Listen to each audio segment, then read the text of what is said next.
नमस्कार साथियों, मैं तुल भारत और जैसे कि आप देख पा रहे हैं, आज हम कक्षा 6 हमारे अतीत इतिहास के नए शासन, नए प्रश्न, इनके ऊपर जो नए प्रश्न, नए विचार जो हैं, ये पार्ट 6 आज हम करने जा रहे हैं, जिसमें हम नए प्रश्न, नए विचार अध्याय 6 में बुद्ध की कहानी जो कि हमने पढ़ी थी और अब हम आज उपनिषदों के बारे में उसमें पढ़ेंगे। तो बुद्ध की कहानी बहुत छोटे से में मैं आपको रिवीजन में समझा देता हूँ, क्योंकि आज हमें उपनिषद पढ़ने हैं और इससे पहले वाली जो वीडियो है उसका जो लिंक है डिस्क्रिप्शन बॉक्स में आपको मिल जाएगा, तो आप वो देख सकते हैं। अब बुद्ध धर्म के संस्थापक सिद्धार्थ, जिन्हें गौतम बुद्ध के नाम से भी जाना जाता है, आप लोगों को पता है, और 2500 वर्ष पूर्व, ठीक है, आज से 2500 वर्ष पूर्व उनका जन्म हुआ था, मतलब 483 ईसा पूर्व के समय उनका जन्म हुआ था। और आप देखेंगे कि हमने अध्याय 5 में भी पढ़ा था, महाजनपदों के कुछ राजा इस समय बहुत शक्तिशाली हो गए थे और गौतम बुद्ध मतलब बौद्ध धर्म भी अपनाया था काफी लोगों ने, ठीक है, ये हमने देखा था पीछे जो हमने चैप्टर पढ़े थे। बुद्ध क्षत्रिय थे तथा शाक्य नामक एक छोटे से गण से संबंधित थे। युवावस्था में ही ज्ञान की खोज में उन्होंने घर के सुखों को छोड़ दिया था, जैसे आपको हमने बताया था। और उनको जो ज्ञान मिला था, कहाँ मिला था? बोध गया बिहार में एक पीपल के नीचे मिला था, जिसे बोधि वृक्ष कहा जाता है। और उन्होंने वाराणसी के निकट सारनाथ में अपना पहला उपदेश दिया था। खुशीनारा में मृत्यु से पहले का शेष जीवन उन्होंने पैदल ही एक स्थान से दूसरे स्थान की यात्रा करने और लोगों को शिक्षा देने में व्यतीत किया था, ठीक है। अब बुद्ध ने शिक्षा दी कि यह जीवन कष्टों और दुखों से भरा हुआ है और ऐसी हमारी इच्छा और लालसाओं जो हमेशा पूरी नहीं हो सकती के कारण होता है, ठीक है। जो अधिक से अधिक जो हमारी इच्छाएं हैं उनके कारण ही हम दुखी होते हैं। कभी कभी हम जो चाहते हैं वह प्राप्त कर लेने के बाद भी संतुष्ट नहीं होते और अधिक अथवा अन्य वस्तुओं को पाने की इच्छा करने लगते हैं। मतलब हम मेहनत करके कभी कभार कोई वस्तु पा भी सकते हैं, लेकिन उसके बाद हमें और चाहिए और हमारा लालच हमें और दुखी कर देता है। बुद्ध ने इस लिप्सा को तृष्णा कहा है। बुद्ध ने शिक्षा दी कि आत्म संयम अपना कर हम ऐसी लालसा से मुक्ति पा सकते हैं। उन्होंने लोगों को दयालु तथा मनुष्य के साथ साथ जानवरों के जीवन का भी आदर करने की शिक्षा दी। वे मानते थे कि हमारे कर्मों के परिणाम, चाहे वे अच्छे हो या बुरे, हमारे वर्तमान जीवन के साथ साथ बाद के जीवन को भी प्रभावित करते हैं। बुद्ध ने अपनी शिक्षा सामान्य लोगों की प्राकृत भाषा में दी। उस समय प्राकृत भाषा चलती थी, इसमें सामान्य लोग भी उनके संदेश को समझ सके। वेदों की रचना के लिए किस भाषा का प्रयोग हुआ था? बुद्ध ने कहा कि लोग किसी शिक्षा को केवल इसलिए नहीं स्वीकार करें कि यह उनका उपदेश है, बल्कि वे उसे अपने विवेक से मापे, मतलब खुद देखें कि क्या ये हमारे जीवन के लिए अच्छा है, क्या अगर हम ऐसा करते हैं तो हमारा जीवन अच्छा होगा या नहीं। आओ देखें उन्होंने ऐसा किस प्रकार किया। और हमने गौतमी की एक कहानी भी आपको बताई थी कि कीसा गौतमी जो थी, उनके जो पुत्र जो था वह उसकी मृत्यु हो गई थी, मर गया था, और वह इतनी ज्यादा परेशान हो रही थी, बहुत ज्यादा रो रही थी, घूम घूम कर लोगों से प्रार्थना कर रही थी कि उसके पुत्र को जीवित कर दो। तो एक भला व्यक्ति उसे बुद्ध के पास ले गया और बुद्ध ने कहा, मुझे एक मुट्ठी सरसों के बीज लाकर दो, मैं तुम्हारे पुत्र को जीवित कर दूंगा। कीसा गौतमी बहुत प्रसन्न हुई, पर जैसे ही वह बीज लाने के लिए जाने लगी तभी बुद्ध ने उसे रोका और कहा, ये बीज एक ऐसे घर से मांग कर लाओ जहां किसी की मृत्यु ना हुई हो। कीसा गौतमी एक दरवाजे से दूसरे दरवाजे गई, लेकिन कई घर पे गई। वह जहां भी गई उसने यह पाया कि हर घर में किसी न किसी के माता पिता, बहन भाई, पति पत्नी, बच्चे, चाचा चाची, दादा या दादी की मृत्यु हुई थी। बुद्ध दुखी माँ को क्या शिक्षा देने का प्रयास कर रहे थे, और कीसा गौतमी भी इस चीज को समझी कि जो व्यक्ति इस धरती पर आया है उसको जाना पड़ेगा ही।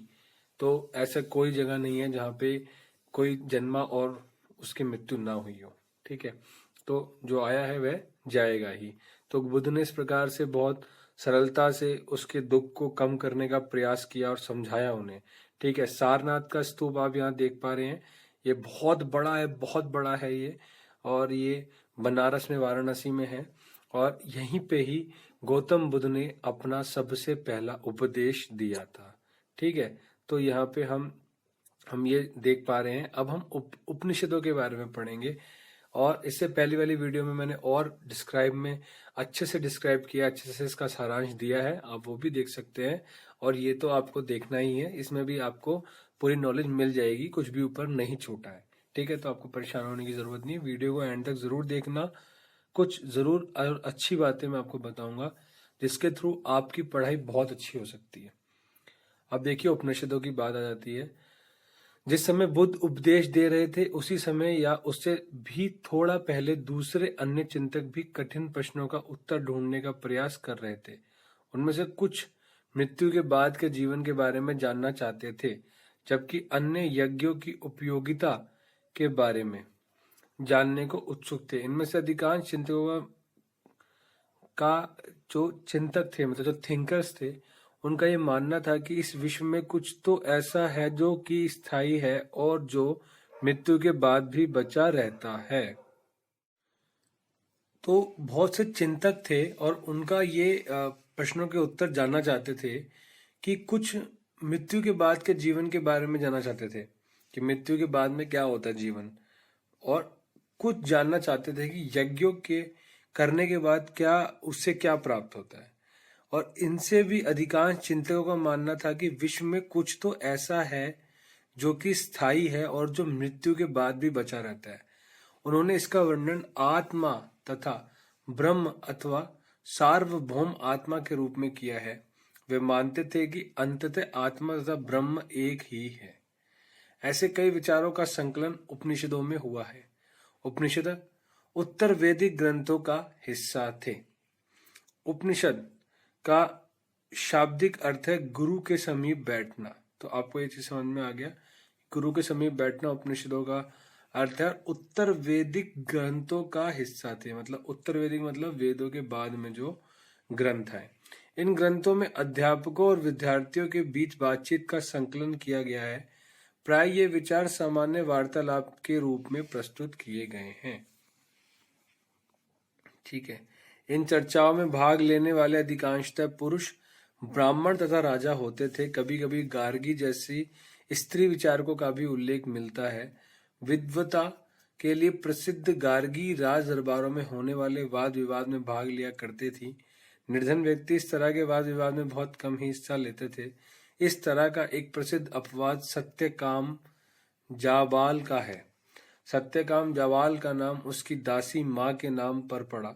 सत्यकाम के मन में सत्य जानने की तीव्र जिज्ञासा उत्पन्न हुई। गौतम नामक एक ब्राह्मण ने उन्हें अपने विद्यार्थी के रूप में स्वीकार किया तथा वह अपने समय के सर्वाधिक प्रसिद्ध विचारकों में से एक बन गए।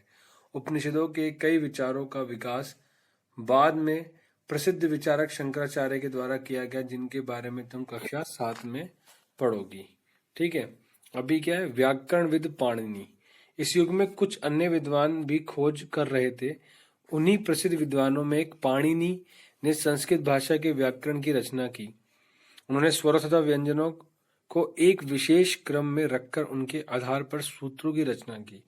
ये सूत्र बीज गणित के सूत्रों से काफी मिलते जुलते हैं। इसका प्रयोग कर उन्होंने संस्कृत भाषा के प्रयोग के नियम लघु सूत्र लगभग 3000 के रूप में लिखे। तो लघु सूत्र कितने? 3000। अभी जैन धर्म से पहले हम जो है ये पढ़ेंगे बुद्धिमान भिखारी की कहानी और भारतीय दर्शन की 6 पद्धति षट दर्शन।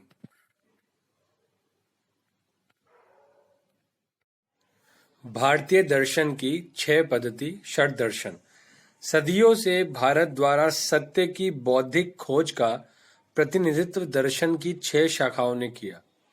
ये वैशेषिक, न्याय, सांख्य, योग, पूर्व मीमांसा और वेदांत या उत्तर मीमांसा के नाम से जाने जाते हैं।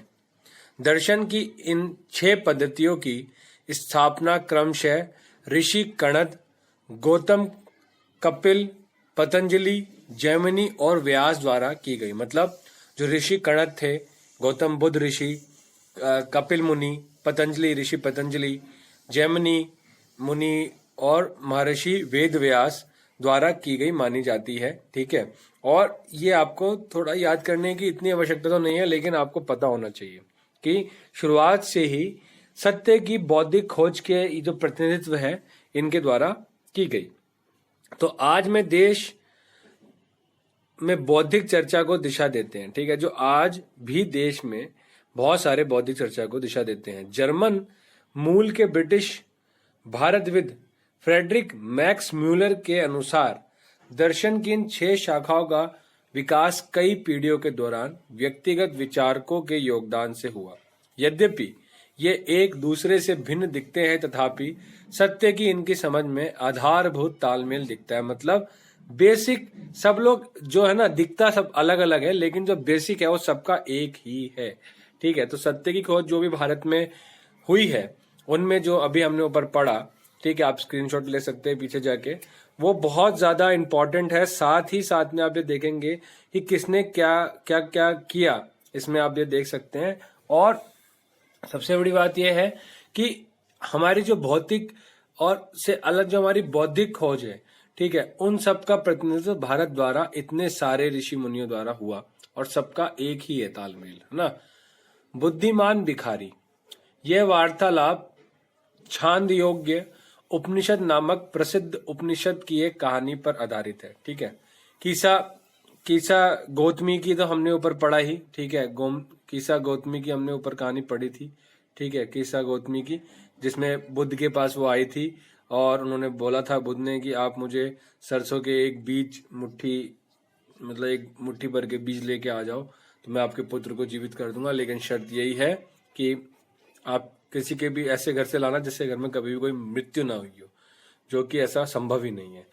अब देखिए, लेकिन बुद्धिमान भिखारी की कहानी में क्या होता है कि शौनक व अभि प्रतारिण नामक 2 ऋषि सार्वभौम आत्मा की उपासना करते थे। एक बार जो ही वे भोजन करने के लिए बैठे, एक भिखारी आया और भोजन मांगने लगा। शौनक ने कहा, हम तुम्हें कुछ नहीं दे सकते। भिखारी ने पूछा, विद्वज्जन, आप किसकी उपासना करते हैं? अभिप्रदारिणी ने उत्तर दिया, सार्वभौम आत्मा की। ओ, इसका मतलब आप ये जानते हैं कि यह सार्वभौम आत्मा संपूर्ण विश्व में विद्यमान है। ऋषियों ने कहा, हाँ हाँ, हम ये जानते हैं। भिखारी ने फिर पूछा, अगर यह सार्वभौम आत्मा संपूर्ण विश्व में विद्यमान है तो यह मेरे अंदर भी विद्यमान है। मैं कौन हूँ? मैं इस विश्व का एक भाग ही तो हूँ। तुम सत्य बोलते हो युवा ब्राह्मण, इसलिए हे ऋषियों, मुझे भोजन न देकर आप उस सार्वभौम आत्मा को भोजन देने से मना कर रहे हैं। भिखारी की बात की सच्चाई जानकर ऋषियों ने उसे भोजन दे दिया। भिखारी ने भोजन पाने के लिए ऋषियों को किस तरह मनाया? उसने जो है वो सत्य का, एक तरीके सत्य का मार्ग अपनाया, और जिस चीज की वह उपासना करते हैं, जिस चीज की वो पूजा करते हैं, सार्वभौम आत्मा की, जो कि पूरे ब्रह्मांड में हर एक जगह पे है, ठीक है, उससे अवगत कराया। मतलब उन ऋषियों को उन्हीं के द्वारा जो उनका ज्ञान था उनको आत्मसात कराया। ये बहुत जरूरी है। यही चीज, जैसे कि आप देखते हैं कि हम किताबों में पढ़ते हैं, हम अपने विद्यालयों में पढ़ते हैं, लिखा होता है दीवारों पे कि अच्छी अच्छी बातें लिखी होती है कि हमें बड़ों का आदर करना चाहिए, हमें गालियां नहीं देनी चाहिए, हमें पर्यावरण की रक्षा करनी चाहिए, पेड़ पौधे लगाने चाहिए, प्लास्टिक का उपयोग कम करना चाहिए। लेकिन क्या हम वो करते हैं? ठीक है, तो जब हम उसको मानते हैं, मतलब सिर्फ ये नहीं हम जानते हैं, सिर्फ उसको जानने से ही सब कुछ नहीं होता, उसको मानना भी पड़ता है। जैसे कि आपको पता है, हमारे यहाँ लिखा होता है कि जब तक लक्ष्य की प्राप्ति ना हो तब तक रुको नहीं। लेकिन हम छोटी छोटी कठिनाइयों में ही हम हार मान जाते हैं, लेकिन हमें हार नहीं माननी चाहिए। ठीक है, और यही सत्य है। ठीक है, जब हम उसका आत्म अनुसरण करेंगे, अपने अंदर उसको लेके आएंगे, उसका अनुसरण करेंगे, तो डेफिनेटली हम जो हैं वह आगे बढ़ जाएंगे। ठीक है, मैं आपको एक चीज बता देता हूं कि आपकी पढ़ाई कैसे अच्छी हो सकती है। ज्यादातर जो लोग वीडियो से हमारे जुड़े रहते हैं उनको मैं जरूर बताता हूं कि जो सहज योग ध्यान है उसके द्वारा आपकी मेडिटेशन से आपकी पढ़ाई बहुत अच्छी हो सकती है। आपका कॉन्सेंट्रेशन पावर, आपका कॉन्फिडेंस लेवल, आपकी स्मरण शक्ति मतलब याद करने की जो पावर है उसमें काफी ज्यादा बढ़ोतरी होगी। तो ये बिल्कुल फ्री है। डिस्क्रिप्शन बॉक्स में इसके लिंक है, स्क्रीन पे भी आप देख पा रहे हैं जो लिखा हुआ है, उसके थ्रू आप डायरेक्टली जा सकते हैं और चैनल को सब्सक्राइब जरूर कीजिए और हमसे से जुड़े रहिए, तो आपको ऐसी वीडियोस मिलती रहेंगी। अगर आपको सच में अच्छा लगा हो तो चैनल को सब्सक्राइब जरूर कीजिएगा और सहज योग मेडिटेशन के द्वारा अपने जीवन को बहुत अच्छे आगे तरीके से बढ़ाइएगा। सहज योग बिल्कुल फ्री है, बिल्कुल फ्री ऑफ कॉस्ट है, तो इसके लिए कोई भी आपको फीस देने की जरूरत नहीं है। और ऐसे ही आप चैनल को भी सब्सक्राइब कीजिए और जल्दी मिलेंगे नेक्स्ट वीडियो में। और तब तक के लिए जय हिंद, जय भारत। घर पे रहिए, स्वस्थ रहिए, मस्त रहिए, पढ़ते रहिए और अपना ध्यान रखिए।